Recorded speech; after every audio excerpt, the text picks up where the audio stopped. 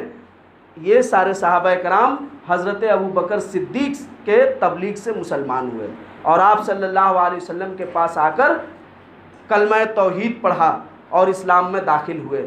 یہ لوگ پھر جب 38 صحابہ کرام ہو گئے تو کیا بیان ہے؟ حضرت ام المومنین عائشہ رضی اللہ عنہا کہتی ہیں کہ 38 لوگ جب اسلام میں آ گئے پہلے پہل، تو حضرت ابوبکر صدیق رضی اللہ تعالیٰ عنہ نے کیا کہا؟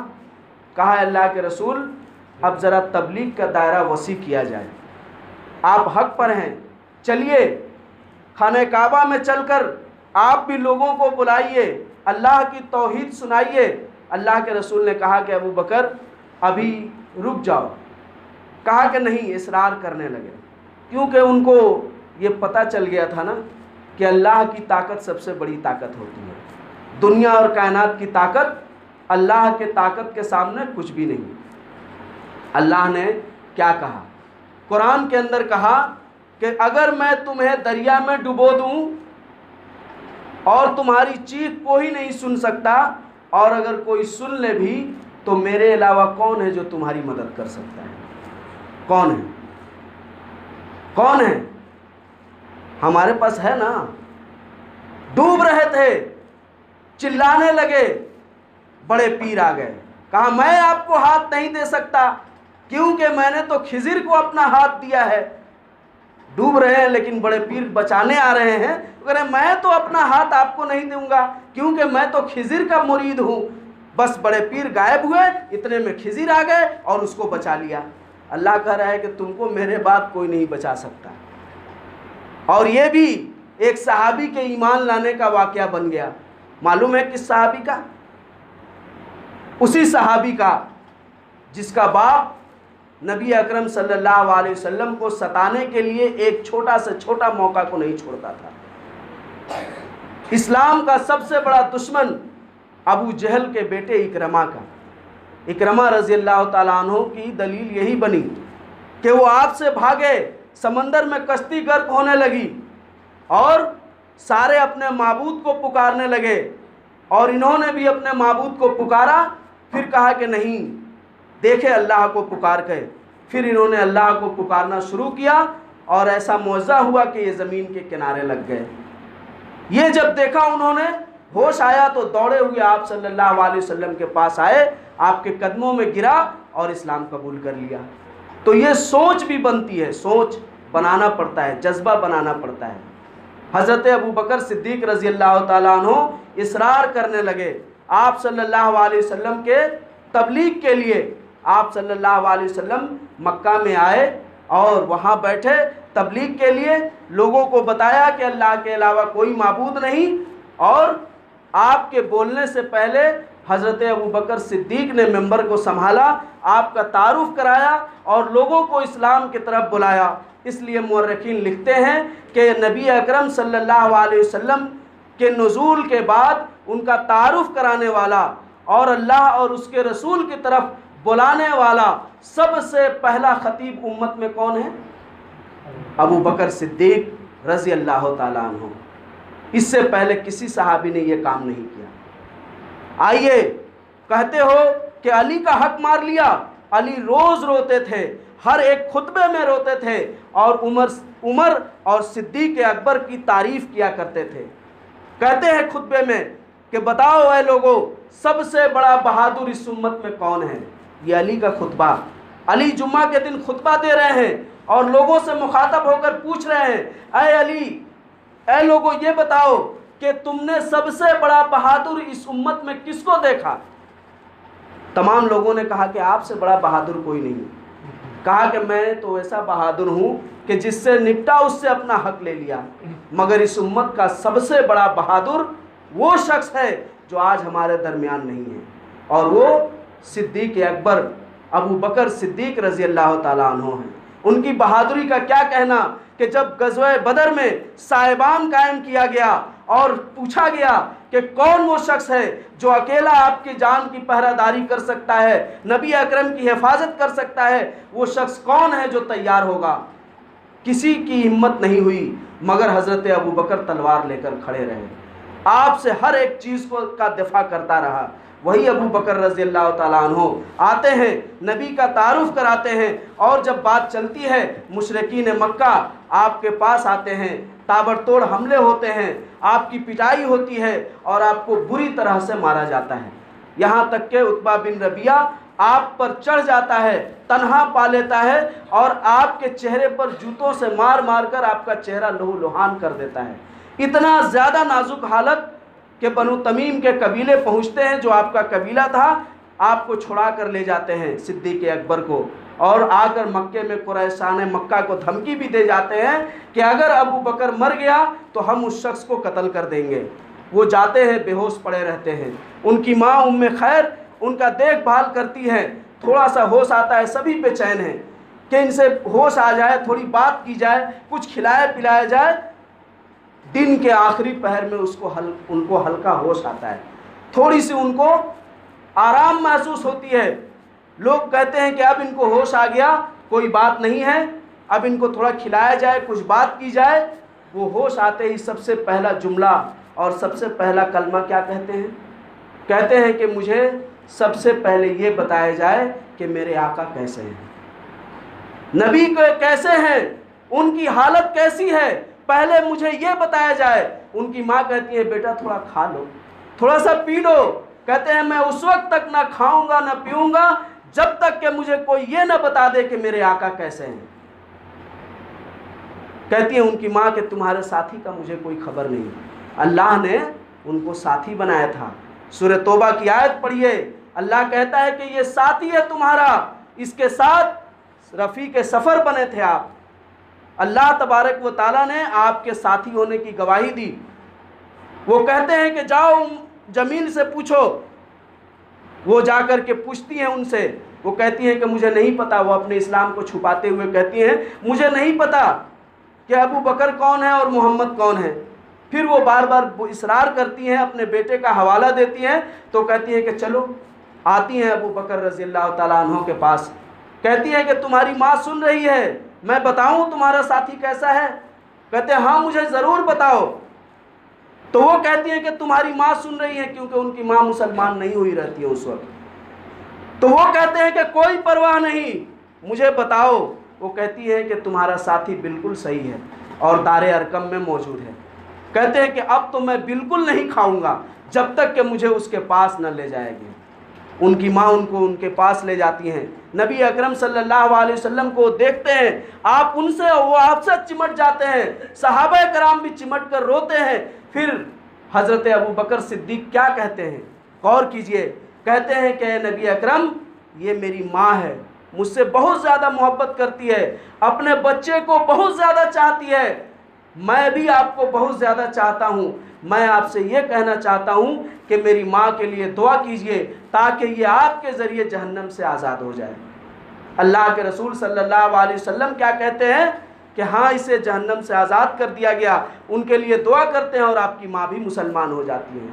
اور اس سبب کا بدلہ آپ کو کیا ملتا ہے معلوم ہے؟ حضرت ابو بکر صدیق کا ایک لقب اور بھی ہے، وہ ہے عتیق۔ کہا گیا، اللہ کے رسول نے کہا کہ جو شخص چاہے کہ کسی شخص کو دیکھے جو جہنم سے بالکل آزاد کر دیا گیا ہے، وہ ابو بکر کو دیکھ لے۔ ابو بکر رضی اللہ تعالیٰ عنہ کی شخصیت اتنی ہی نہیں ہے، اور بھی یہ وقت زیادہ ہو گیا، معذرت کے ساتھ آخر میں اللہ سے دعا کرتا ہوں کہ اللہ ہم سب کو نیک عمل کرنے کی توفیق عطا فرمائے، ہمیں صحابہ کرام جیسا دینی جذبہ عنایت فرمائے تاکہ اس کے ذریعے ہم بھی لوگوں کے اصلاح کے لیے کوشاں رہیں، اپنی دنیا اور آخرت بنائیں۔ امین۔ وآخر دعوانا الحمدللہ رب العالمین۔